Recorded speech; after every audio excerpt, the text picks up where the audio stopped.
What's going on, guys? Aero here, and welcome back to another video. Now in today's video, we're going to be talking about Pokemon Legends Arceus and some of the hidden details and secrets, as well as the leaks that you might have missed, because this game was revealed a couple days ago, but there's been a lot of stuff about the game that actually was revealed in leaks and just other information that you might have not even heard about. So that's what we're going to be taking a look at in this video, because there's actually some pretty interesting things about this game, and I don't know about you guys, but I'm definitely super excited for this game. I think that this game definitely has the potential to be one of the best Pokemon games ever, and I'm really looking forward to it.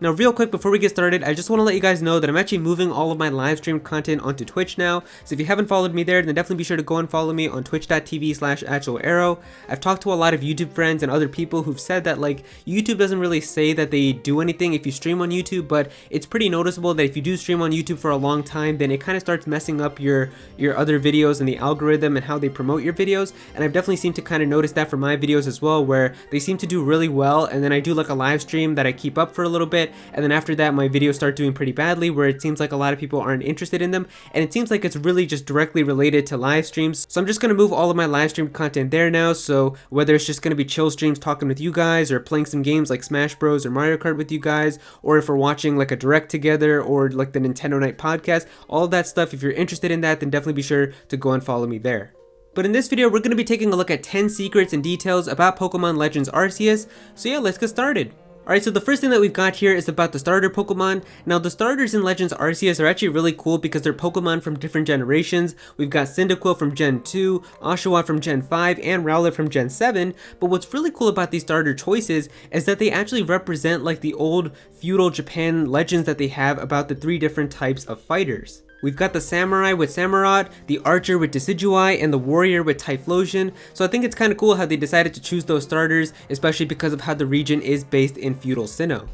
Now the next thing here is about the wild Pokemon. They did show some wild Pokemon battles within the trailer, but something that some of you guys might have not caught on is that when they do show you a wild Pokemon battle, it looks like that you're actually not going to be able to see what level the wild Pokemon are at. Now we don't know if this is just because of the way that the trailer was made, or if you're actually not going to be able to see what level the wild Pokemon are within the game, but I think if they do something like that, it could be kind of interesting because you might actually run into some pretty powerful Pokemon that might not look that threatening to you, and then they take out like a huge chunk of your health and you're like, oh damn, this is actually a really strong Pokemon. So it could be kind of cool, but then again, I don't know, I feel like this could be an interesting approach because that way you wouldn't know which enemies are really strong or like which Pokemon are actually really powerful, so it could be kind of interesting if they actually decide to do this. Now something that's also pretty interesting about this game is that it looks like that it's going to be single player only. And this is crazy because it completely goes against how main series Pokemon games are like. Ever since Pokemon Red and Blue, they've always been about trading with your friends and battling with each other, but it looks like with Pokemon Legends Arceus, it's really going to be just a single player game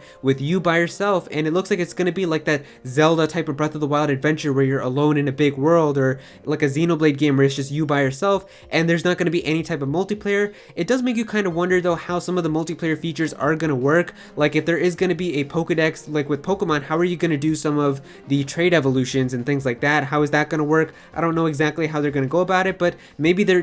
Pokemon don't even evolve that way because this is going to take place in feudal Sinnoh, so maybe instead of trade evolutions, Pokemon just evolve naturally into the final forms, or maybe they have other forms or something like that. There's a lot of potential for what they could do. So now we're going to get into some of the leaks about Pokemon Legends Arceus, and so there was actually a lot of information about the game that was leaked the day that the games were revealed, but it wasn't actually within the trailer or explained in the video itself, but we know this because this is like official information that was talked about with the game before it was officially revealed, so it is kind of weird. But one of the things that was mentioned was that it looks like that this game is actually going to have some type of new combat system where it's actually going to be utilizing ATB. Now ATB stands for Attack Time Balance. It's a combat system used in games like Final Fantasy, so the fact that the leak is mentioning here that Pokemon Legends Arceus is going to be using that is definitely very interesting, because the trailers and videos showed it kind of just having normal traditional battles like we've been used to, but maybe they could have like both of them where there's going to be some parts that are going to be like this new combat system with ATB, and then you're also going to have these traditional battles. It's very interesting, but I'm actually really looking forward to trying to see what Pokemon could be like if it actually uses a new combat system.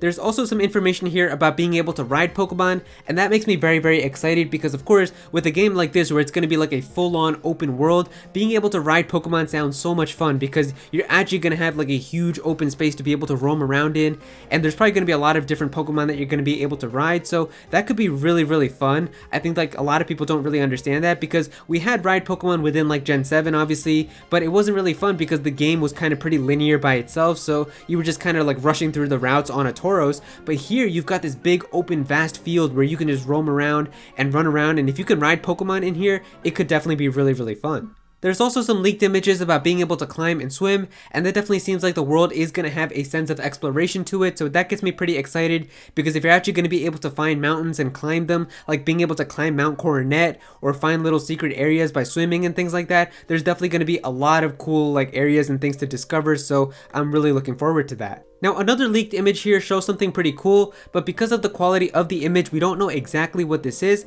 but it looks like that there's actually going to be some type of boss battles that you're going to have within this Pokemon game also, because there definitely seems to be some type of boss battle occurring within this picture. You can see like there's a health bar at the top here, but we don't know exactly what's going on. I can't really even tell what Pokemon this is, like what Pokemon is within this boss fight or what's really going on, but it definitely seems like there is going to be some type of boss battle with like the health bar at the top, and I don't know exactly how this is going to work, but it seems kind of interesting if you're actually going to be able to find boss battles within like the Pokemon just kind of exploring through the overworld. Now this next thing here is something that's very surprising, but it looks like that the leaks here are mentioning that there's going to be a trainer health bar, and even if all of your Pokemon have fainted and are unable to battle, you're still going to be able to walk around in the world and explore, but all of the wild Pokemon that you see are actually going to start attacking you, and you're going to start losing trainer health, and if all of your trainer health runs down to 0, then that's when you're going to get a game over screen. But I think that it's a really cool approach, how even if all of your Pokemon are unable to battle, you're still going to be able to walk around in the world. It's definitely going to add a completely new sense of realism. Now the next thing here is just an interesting tidbit that somebody noticed, but it looks like that all of the starters within Pokemon Legends Arceus come from a region where Cynthia has visited before. We've got Cyndaquil from Johto, and Cynthia does appear in the Johto region in Pokemon Heart Gold and Soul Silver as part of the Sinjoh Ruins event, where she and Arceus actually have like a whole event and you create like your own baby Giratina, Palkia, or Dialga, so that's really interesting how she appears from that. We've also got Gen 5, where you guys know in Gen 5 with all the memes from Undella Town, of course she does have like that one house where she's in there and you actually get to battle her, so she's appeared before in the Unova region and in Generation 5, and then of course with Generation 7 she's a part of the battle tree where she can actually be your ally, and she's also a part of the game and just appears inside of that. So I find it very interesting how all of the starters that they pick for Pokemon Legends Arceus come from a region where Cynthia has visited before. I don't know if that's purely just a coincidence, but it is something that's kind of weird. And finally, the last secret that we've got here is something that's very interesting about the trainers themselves within Pokemon Legends Arceus. Now, if some of you guys haven't noticed, there's actually a very interesting symbol that appears on the shoulders of these trainers within Pokemon Legends Arceus, and there's a very interesting logo on there that's very reminiscent of the Team Galactic logo that we're kind of used to within Pokemon Diamond and Pearl. Now it's not exactly identical, but it is very similar with the yellow color, as well as how it's got like the sharp pointy edges to it with how it's written, so it's kind of weird how it is so very reminiscent of the Team Galactic logo, and there's so many theories going on for what this could mean. The thing here is that there's no way that this was just a coincidence. There's got to be a reason why these logos look so similar to the Team Galactic logo, but we don't know for sure. There's so many people speculating about what it could mean. I mean, obviously we've got like really crazy theories that people are saying where because of how this is just a fictional fantasy game and we've got Pokemon of time and space and things like that, maybe somehow there's going to be like time travel implemented and you've got Cyrus here and this is like the new world that he created and Team Galactic is going to appear. There's a lot of crazy theories. I feel like it's not going to do something as crazy as that, but I feel like maybe this could just be an Easter egg where maybe you are a part of like an organization where you're going to be collecting data about these Pokemon and creating like the Sinnoh Pokedex, but maybe Cyrus, when he creates like Team Galactic, actually takes inspiration from this organization, and that's why their logos are very similar and there's like an Easter egg to it. We don't know exactly what it could be, but there's got to be a reason why these logos look very similar. And so there you go guys, those are 10 secrets or details that you might have missed about Pokemon Legends Arceus. If you guys enjoyed this video, then please be sure to click that like button and also comment down below and let me know what you guys think of this. How do you guys feel about all this information? How do you guys feel about the game? Definitely be sure to comment down below and let me know. If you're new to this channel, then please be sure to subscribe. I'm definitely going to have some more Pokemon content in the future, so definitely be sure to subscribe so you don't miss out on that. Click on that bell to become a part of the notification squad. Go follow me on Twitter at Aero so you can be featured in videos, and also join my Discord server as well. We've got a bunch of people in there who are always talking about Pokemon and Smash Bros and Nintendo, so definitely be sure to join that. And yeah, that's pretty much it. Thank you so much for watching.